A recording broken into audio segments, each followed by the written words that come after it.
no coração, tudo vai mudar. Quando houver paz verdadeira no coração, ele vai descansar aos pés do Senhor confiadamente. E essa pessoa vai abrir a boca e dizer que Deus existe porque ela experimenta o rio de água viva correndo dentro dela. Louvado seja Deus. Existem pessoas que não experimentam a alegria e nem a paz de Deus. Podem viver 1000 anos dentro da igreja. Elas nunca experimentarão porque elas não querem beber. Jesus Cristo disse: quem beber dessa água que eu der, dentro dele vai se fazer como um rio de água viva que salte para a vida eterna. Cristo não estava brincando, ele estava falando sério. Aleluia. Um homem estava numa praça pública e naquela praça pública, de cima de um palanque, ele gritava em alta voz e ele explicava por que Deus não existe, e ele dava razões, e ele explicava e dava razões e demonstrava que Deus não existe. E ele desafiou a multidão e dizendo assim: e qualquer um de vocês aí quiser provar que Deus existe, sobe aqui e me prova. Aí um camarada que estava passando do trabalho,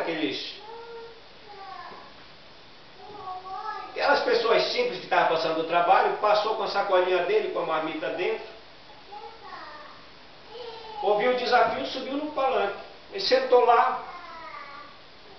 E o camarada falando, explicando, dando razões e demonstrando que Deus não existe. Por que Deus não existe? O camarada pegou a saquinha dele, puxou uma laranja de dentro, começou a descascar. Aí ele olhou pro sujeito lá e disse: ué, você não vai falar nada? Ele disse: não, pode, vai falando primeiro você. Vai falando primeiro você. Depois que eu terminar de chupar minha laranja, eu falo. Aí ele descascou a laranja, cortou no meio, ficou chupando e ouvindo. E o camarada explicando e argumentando. Aí terminou de chupar a laranja e o outro disse: bem, agora é você. Ele se levantou e disse assim: que gosto tem essa laranja? Ele olhou assim: mas foi você que chupou, como é que eu vou saber que gosto tem? Ele disse: pois é, essa é a diferença de quem conhece Deus e de quem não conhece. Quem experimenta sabe o sabor. Quem nunca experimentou, nunca vai saber o sabor. Quem beber da água que eu lhe der, foi o que disse Jesus, dentro dele vai se fazer como um rio de água viva, que salta para a vida eterna. Você tem que experimentar. Beba. Esses jovens, passou-se os 3 anos e chegou o momento de eles se apresentarem diante do rei. O rei Nabucodonosor, como eu disse para vocês, foi um dos reis mais poderosos que houve na terra. Foi aquele que edificou a Babilônia e fez uma das 7 maravilhas do mundo antigo. Ele fez os jardins suspensos, cidade da qual ele se gloriava. E ele chamou os amigos, chamou todos aqueles jovens, e aí ele começou a fazer teste com aqueles jovens. E a Bíblia diz que não foi achado ninguém mais inteligente do que os 4 amigos. Tudo que o Nabucodonosor perguntava, eles sempre respondiam a mais.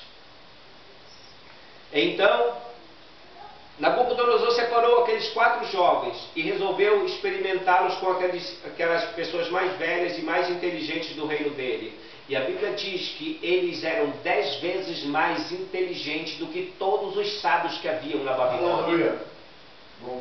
A sabedoria desses homens não era uma sabedoria comum, era uma sabedoria sobrenatural.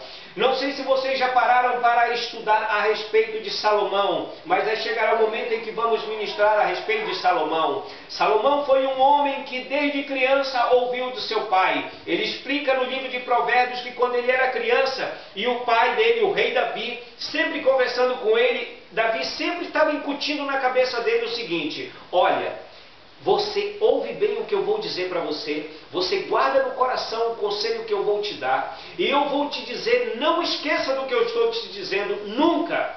Ele disse: olha, qualquer coisa que você queira escolher na vida, a melhor coisa que você queira na vida, sempre queira a sabedoria muito mais do que qualquer coisa que você desejar. Sobre tudo o que você quiser, deseje a sabedoria. Aleluia.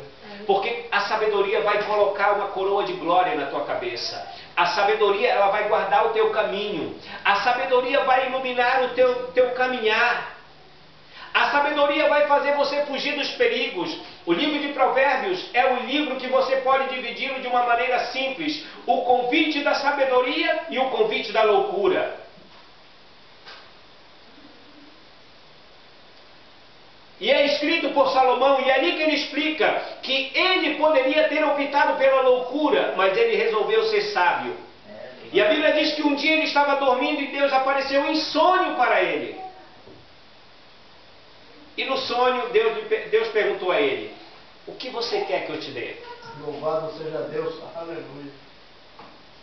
No sonho, ele lembrou do que o pai havia dito: sobre tudo que você queira acima de tudo a sabedoria.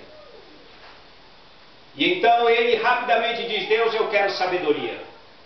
Eu quero que tu me dê um coração entendido para julgar o teu povo, para estar à frente dele. Eu quero que tu me dê um coração sábio. A Bíblia diz que a decisão foi tão inteligente, foi tão boa, que Deus disse assim: eu gostei muito do que você pediu. Porque você não pediu riqueza, você não pediu uma vida longa, e você não pediu que eu destruísse os teus inimigos, mas você pediu um coração inteligente, você pediu sabedoria. Deus. E a Bíblia diz que se pedirmos por sabedoria a Deus, Deus nos dará. Glória a Deus, aleluia. Então o sonho acabou, como todos os nossos sonhos acabam. E Salomão acordou e lembrou do sonho. E então ele volta para o seu reino, ele volta para o seu palácio, e ele volta para o seu trono. E quando ele está sentado no trono, aparecem duas prostitutas. Duas prostitutas com uma criança. E a questão era: rei, a Maria teve um filho e a Joana teve outro. O que acontece é que o filho da Maria morreu no meio da madrugada. E como naquele tempo não tinha luz elétrica, deviam dormir num breu. Então, a Maria, muito esperta, viu que o filho estava morto, pegou o filho vivo da companheira dela e deixou o filho dela morto lá e ficou com o filho da outra que estava vivo. Quando foi no meio da madrugada, a vizinha dela descobre que estava com o filho morto. Mas quando foi de manhã que ela olhou, ela viu que não era o filho dela. E agora para resolver o problema? As duas diziam: o que está vivo é meu filho. Então naquele tempo levava para o rei decidir. E como não havia teste de DNA, o rei tinha que se virar para escolher. Então o rei disse: existe um teste que é mais infalível do que o DNA. O teste do amor. Ele mandou colocar a criança em cima de uma mesa, mandou que um soldado trouxesse uma espada e disse: corta a criança no meio e dá um pedaço para cada uma. Fim do papo. Encerra o assunto. Imagine o espanto de todo mundo, vendo aquela tragédia lá, uma criança cortada no meio e cada mulher com um pedaço, saindo com um pedaço de uma criança pelo meio. Então quando o soldado se prepara para cortar, uma grita: não, pelo amor de Deus, não mata não, deixa vivo, dá para ela, mas deixa vivo. A outra disse: nem meu nem teu, pode cortar. Aí Salomão olhou e disse: pode dar para outra. Porque o amor de mãe dela falou mais alto. Ela disse: eu prefiro que o meu filho amado fique com ela vivo do que seja cortado ao meio. Então Salomão entendeu que a sabedoria estava fluindo dele e por ele, mas vinha do céu.